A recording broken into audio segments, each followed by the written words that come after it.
Bonjour. Alors, aujourd'hui c'est quelque chose d'un peu particulier parce que c'est un projet que j'ai commencé.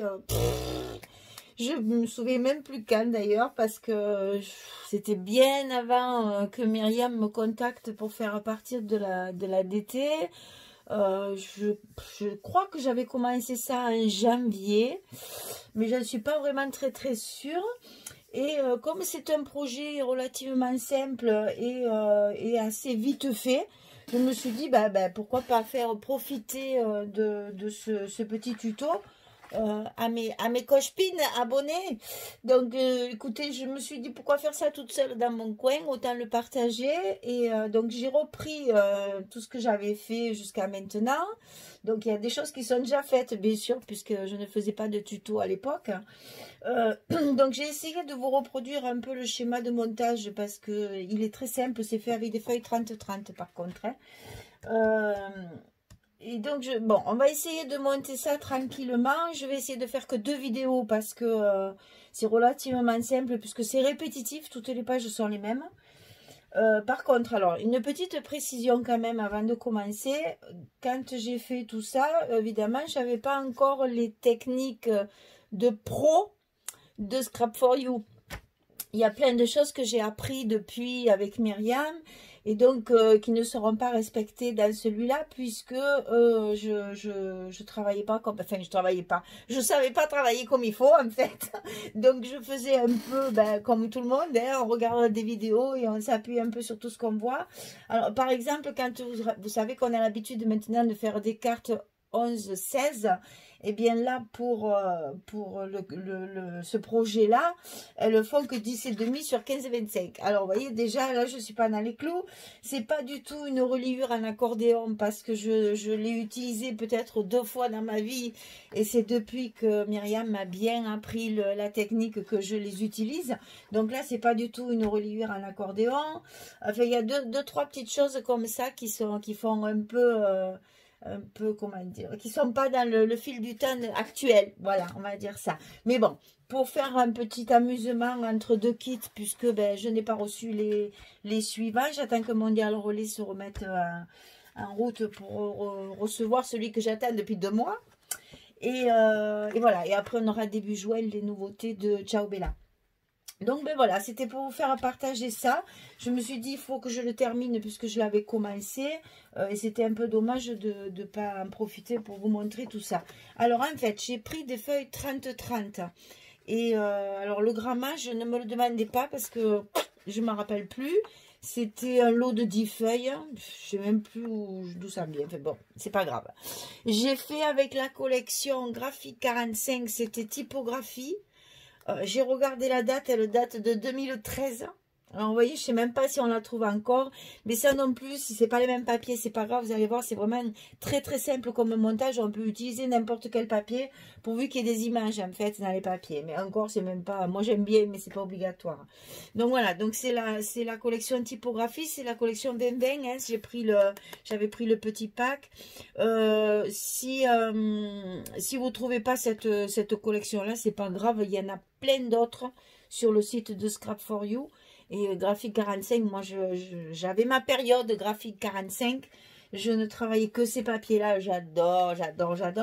Le problème, c'est que les collections sont un petit peu chères. Donc après, quand on scrape beaucoup et qu'on fait des albums les uns après les autres, c'est vrai que ça fait un coût un peu cher. Voilà. Puis comme tout le monde, j'ai voulu prendre du matériel, peinture, des wax, les machins comme ça. Alors donc pour avoir du matériel de fond, il faut réduire un peu les budgets de papier. Voilà. Mais bon là du coup j'ai voulu utiliser celle-ci. Alors page 30-30. Sur une page 30-30, on va découper en fait le corps. Mais peut-être je vais vous montrer en fait. Voilà, ça va faire ça. Ça c'est la reliure qui va être collée comme ceci. Voilà. Et en fait ça s'ouvre comme ça. Là, on a un espace photo à l'intérieur. Ensuite, on tourne. On a la même chose de l'autre côté. Ça s'ouvre et il y a l'espace photo à l'intérieur. Et à l'intérieur de cette pochette, vous allez voir, je vais vous expliquer. il y a 2 petites pochettes pour mettre des tags à l'intérieur. Voilà. Alors, d'un côté, ils sont décorés avec les papiers de cette face-là. Et de l'autre côté, j'ai collé du papier assorti à la face de là. Et après, dans cet espace qui sera tenu par notre reliure, on enfile nos cartes. Bon, on va y revenir, hein, bien sûr, hein, mais je vous montre. Voilà, on enfile la carte, on la passe à l'intérieur et on ferme comme ça. Elle est tenue ici. Il n'y a pas d'émail, il n'y a rien. Hein. Elle est tenue par dedans et elle est tenue par la reliure à l'intérieur de la pochette. En fait, il y en a 2, une pour chaque côté de page. Voilà, et les petits tags pour mettre du journaling, si on veut, sur le verso des tags. Voilà, et ça, c'est 2 petites languettes qui vont s'ouvrir, qu'on va fabriquer aussi en même temps, et qui vont se coller sur la reliure comme ceci. Ça, on le reverra aussi. Bon, alors, on fait d'abord la découpe, puis on fera le détail plus tard. Alors, ici, sur la page 30-30, on va découper un papier qui fait 24 sur les 30,5 que font, puisque on dit 30-30 parce que c'est 12 inches et 12 inches, ou 12 pouces, je sais jamais ce qu'il faut, non, c'est inch. Et donc, du coup, la page là, elle est entière, et de ce côté, je l'ai coupée à 24. Je fais d'abord un pli à 2 cm. Ça, c'est les languettes qui vont servir pour la reliure. Après, je fais un pli à 11, puis un autre à 11,5, un demi-centimètre plus loin, et il vous reste 10,5. Donc, je répète, 2 cm, 11, 11,5, et il reste 10,5, sur une longueur de 24. Et dans la hauteur du papier 30-30, vous n'avez qu'une seule pliure à faire à 15,25, en plein milieu en fait, hein. Donc, cette feuille sera pliée en 2, tout simplement. Hein. Donc, ici, 2 cm, ici, 2 cm aussi. C'est pour les languettes. Ici, on plie à 11 et à 11,5. Et pareil ici, à 11 et 11,5. Et après, ça nous fait un pliage en 2. Ici comme ça, avec les petits goussets, les 0,5 qu'on a laissés. Comme toujours, là, voilà, et après de l'autre côté pareil, on est plié, on revient ici, on a l'autre petit gousset, comme ça votre page elle est ouverte sur le haut, pour pas que si vous mettez sur le bas, les cartes elles vont tomber évidemment, mais je vous prends vraiment des fois, mais sûrement c'est logique, la palisse il a dû se retourner dans sa tombe encore. L'ouverture vers le haut pour pouvoir après enfiler nos cartes qui contiennent les photos. Donc voilà, ça nous donne une ouverture comme ceci. On tourne, une ouverture comme ceci. Et donc voilà la page dépliée. C'est tout simple en fait sur une page 30-30. 24-30, hein, 30,5. Et donc 2, 11, 11,5, 2, 11, 11,5 et là 15,25. Ça, c'est le pliage de la page. Pour les photos, les inserts photos qu'on met à l'intérieur. Alors, on prend une autre. Alors, sur cette page-là, oui, j'aurais dû commencer par là. La chute qu'il y a ici, elle fait 6 cm et demi. Vous la gardez. On verra ça après. Sur une autre page 30-30, on va découper nos pochettes pour les photos. Donc, ici, ça fait donc 30,5. On la plie simplement à 15,5. Tout simplement. On coupe. Ah oui, mais il faut que je vous dise quand même la largeur, Bécassa. Ici, 10,5. Donc, on en coupe 2 par feuille. Voilà. Vous voyez, quand on ne prépare pas les tutos, ça fait un peu brouillon. Alors, donc, 10,5 et 10,5. Il vous restera une bande de 9,5 qu'on va garder parce qu'on va l'utiliser. Donc, on coupe deux bandes de 10,5 sur 15,25. Et ça, c'est pour une page. Donc, là, il y a 4 blocs. Donc, il vous faut 8 fois ça. Oui, c'est ça. 4 fois de 8. Ah, je ne me suis pas trompée. Alors, donc, 4 blocs et 2 par bloc, il en faut 8. Ça, c'est pour les inserts dedans. Alors, sur la chute qu'on a ici, qui fait 6,5, on va couper nos tags. Alors, les tags, ils font 13. Je ne l'ai pas marqué, mais je suis sûre que oui, c'est ça. Je l'avais marqué ici, voilà, je l'ai marqué ici. Ils font 13 cm sur 6,5, puisque c'est notre chute. Hein. Bon, après, il en reste un bout, mais ça, c'est le reste, vous le gardez. Donc, on coupe la longueur de 13,5 sur la chute de 6,5. Et j'ai fait mes petits tags, mes petits coins de tags ici, avec la punch board, comme je vous ai expliqué dans l'album La vie en rose. Voilà, je l'ai fait avec ça. Donc, les deux tags qui vont aller dans les pochettes. Et dans la chute, c'est ici, dans la chute de 9,5 qu'on a, je vous dis, on voit que c'est pas préparé, hein. Dans la chute de 9,5 qu'on a quand on a coupé nos deux bandes de photos, on va faire les petites pochettes qui vont se coller à l'intérieur pour glisser nos tags dedans. Alors, la pochette, elle fait 11 cm de hauteur. Ben, sur 9,5, que je suis bête, vraiment, on voit que... Bon, alors, on coupe 11 cm sur les 9,5 qu'on a dans la chute. Et on va plier sur 3 côtés 1 cm. Voilà, ça vous fait, j'avais fait le petit schéma là. C'est plié sur 3 côtés sur 1 cm. Et ça va donner ça, en fait. Les petites pochettes comme ceci.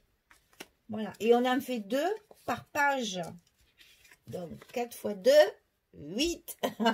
Il faut en faire 8 aussi, comme les pochettes de photos. Voilà. Et les tags aussi, bien sûr. En fait, si vous voulez, on n'a pratiquement pas de chute, parce que dans la première page où on découpe nos feuilles, nos pages, on a la chute des tags.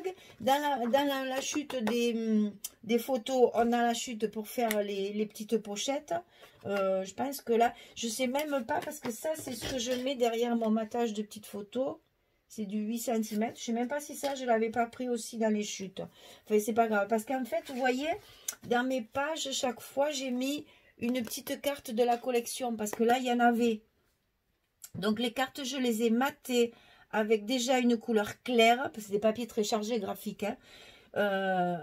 Donc, je les ai matées avec une couleur très claire. Là, par exemple, ben, j'ai mis du bleu, forcément. Et derrière, je les ai encore matées avec du noir. Pour faire 3 épaisseurs, si vous voulez, pour mettre un peu en avant les photos, pour que les images soient jolies. Vous voyez, là, j'ai utilisé du jaune. En fait, en général, j'ai utilisé la couleur que j'ai pris pour mettre l'emplacement de mes photos. Et ça, vous voyez, déjà, je faisais comme ça. J'avais pas les bonnes dimensions, mais j'avais déjà la façon de faire avec ma perforatrice d'angle. Finalement, j'ai appris beaucoup de choses avec Scrap for You. Hein. Oh là là, c'est en 2 mois, là, c'est impressionnant. Et donc, là, elles sont matées, les petites cartes sont matées avec la couleur en général que j'ai utilisée pour les photos. Et donc, ce petit matage, ben, en fonction de mes photos, toujours pareil, hein, moi, ça fait 8 sur 11,3. Mais bon, je ne voulais pas marquer parce que si vous n'avez pas les petites images... il vous faudra mettre un morceau de papier ou une photo, pourquoi pas. On peut très bien mettre les photos, les petites photos, ben j'en ai pas sous la main non plus là, mais les petites photos matons qu'on a sur les imprimantes HP ou Canon, là, celles qu'on a à la maison, là, elles ont à peu près cette dimension là, donc on peut très bien y mettre une photo. Donc ici, au lieu de mettre les images, ben, vous mettez une photo supplémentaire. Ça, c'est tout à fait possible. Donc pour le montage, c'est facile, hein. On plie la feuille en 2, puis c'est 2 de chaque côté. On met la fente sur le haut, les images comme ça à l'intérieur et l'autre de l'autre côté. Et après, à l'intérieur de ça, bon, je vais vous le montrer là, puisque là, je ne les ai pas faites. Ici, à l'intérieur de ça, j'ai positionné les 2 petites pochettes comme ceci, là et là, pour enfiler mes tags à l'intérieur, que j'ai également recouvert avec une carte et avec un emplacement journaling, et que j'ai maté, enfin que j'ai recouvert avec le papier fantaisie assorti à mes pages. Alors, ce que je vais faire, c'est que je vais finir ma dernière page là qui n'est pas terminée. Je vais vous donner aussi les dimensions de la couverture. On va tout faire sur la première. Comme cette deuxième vidéo, je ne vous ferai qu'une présentation. Donc, pour la couverture, j'ai utilisé... Alors, j'ai la chance d'avoir un chat, déjà. J'ai un chat, bon, comme ça vous le saurez. Mais j'achète des sachets de petites boulettes, un sachet là. Et ça fait un carton qui est plié de cette largeur. Et l'autre fois, en sortant mes sachets, j'ai dit, tiens, ça pourrait faire une couverture d'album. C'est de là qu'est parti tout ça, là. Et comme quoi, des fois, il ne faut pas grand-chose. Hein. Donc là, évidemment, moi, j'ai déjà ma tranche et mes reliures. Mais alors, donc, je vous ai quand même marqué. Alors, en tout, ça fait 37,4 sur 16. Mais je vous ai quand même marqué les dimensions de chaque morceau pour que vous puissiez faire, vos tranches et vos reliures. Voilà. Donc là, ça fait 14 sur 16. Là, ça fait 9,4 sur 16 et 14 sur 16. Et après, vous faites votre reliure comme on a l'habitude de faire. C'est-à-dire que vous prenez une grande feuille de papier. Donc là, j'ai pas marqué, j'ai fait des ajouts aussi. Donc là... Alors, ça fait plus de 40. Donc, on va essayer de vous donner une bonne dimension quand même. Ah, c'est vraiment pas préparé du tout. Hein. Ça fait 44,5. 44,5 sur 21, tout simplement. J'ai dû prendre des feuilles à 4. Voilà, ça fait 44,5 sur 21. Ben oui, là, on la voit, la feuille à 4, elle est là. Elle est ici, j'ai rajouté un bout ici. Et c'est ça qui va me servir pour recouvrir ma couverture. Et après, il y a les intérieurs. Alors, les intérieurs, ils sont là. La partie noire, elle fait 13,5 sur 15,70. Ça, c'est les parties pour recouvrir l'intérieur de vos couvertures. 13,5 sur 15,70. Bon, si je suis allée trop vite, hein, vous me redemandez, je vous le dirai en commentaire. Hein, je veux pas que ça traîne trop. C'est pas un kit, ça. Alors, je veux pas que ça traîne trop quand même. C'est juste parce que je voulais le finir avec vous. Voilà, je fais tout ça. Et puis, je reviens pour vous montrer le fini. Et on fera un récapitulatif après, tranquille. Merci, à tout à l'heure. Voilà, alors je reviens vers vous parce que j'ai donc terminé ma première page qui n'était pas faite, là, que je viens de finir. J'ai recouvert toute ma couverture, hein, recto verso. Ici, je vous ai donné les dimensions pour un côté 13,50 sur 15 quelque chose. Il faudra que je m'en souvienne plus parce qu'elles sont collées de l'autre côté maintenant. Et en fait, je vous ai dit deux. Maintenant, il faut en couper 3. Parce qu'évidemment, il y a celle du milieu. Parce que comme on n'a pas notre accordéon, il faut recouvrir évidemment notre milieu de couverture. Donc voilà, là, il y a marqué 13,70. Donc c'est 13,70 sur 15,25 ou un truc comme ça. Regardez le début, je ne me souviens plus. Mais bon, il faut en couper 3. Un pour mettre de chaque côté, mais un pour mettre au milieu. Et celui du milieu, on fait comme l'accordéon, on le place avant de mettre celle-ci. Parce que ce papier-là, il est dessous celui-ci.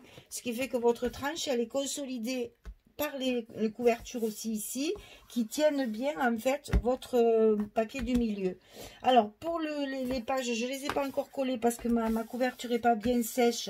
Je reviendrai dans une deuxième vidéo, comme ça on verra les décorations, etc. Bon, là, inutile de vous dire qu'il n'y aura pas, évidemment, beaucoup de fleurs, dentelles, etc. Parce que d'abord, c'est pas du shabby, hein, donc il faut rester dans le thème du papier.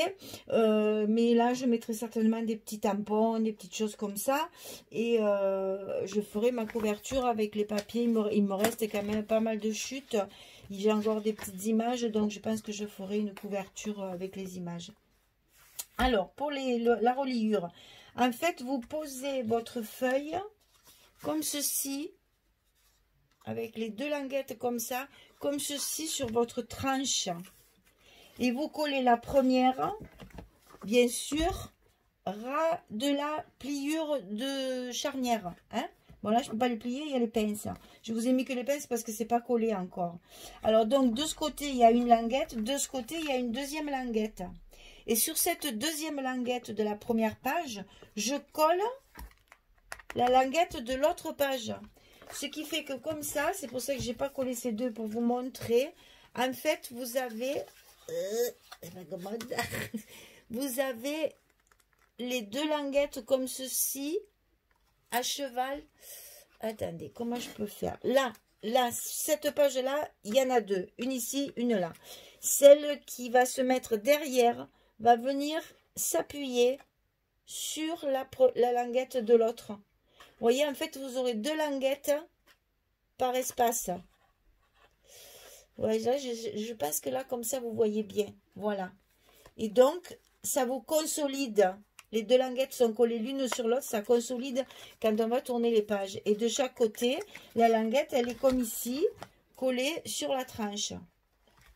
Donc, moi, ce que j'ai fait pour qu'il y ait un peu plus d'aisance, celles qui sont contre la tranche, j'ai coupé un petit bout. Alors, ça doit être quoi, un demi-millimètre. Parce que 2 cm, ça me faisait... Oui, c'est ça. Donc, en fait, celle du début et celle de la fin, au lieu de faire 2 cm, elles font qu'1 cm et demi. C'est pas très clair, je suis désolée, mais c'était pas vraiment un tuto. Mais bon, je pense que vous allez comprendre parce que c'est tellement toujours répétitif que ça va aller. Donc, celle-ci de languette, elle fait qu'1 cm et demi. Et la dernière ici aussi, celle qui fait qui est à la dernière page. Et les autres se chevauchent l'une sur l'autre comme ceci. Je vais essayer de vous les tenir pour vous montrer ce que ça va donner une fois que toutes vos pages seront collées. Voilà, ça va donner quelque chose comme ça.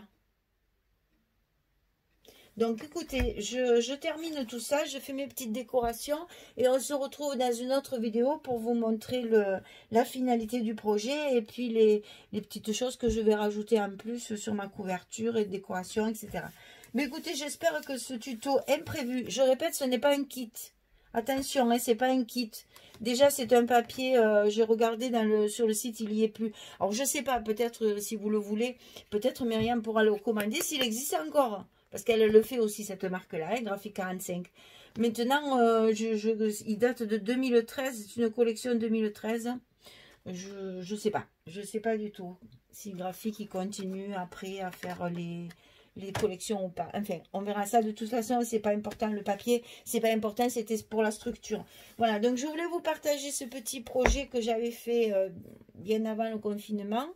Et que je voulais terminer là, entre deux kits, je voulais terminer mon album. J'aime pas laisser des choses à entamer comme ça. Et en plus, j'ai déjà les photos pour y mettre dedans. Donc voilà, j'attendais de le finir pour pouvoir mettre mes photos. Et bien voilà, on se retrouve pour la deuxième partie pour la finalisation de tout ça.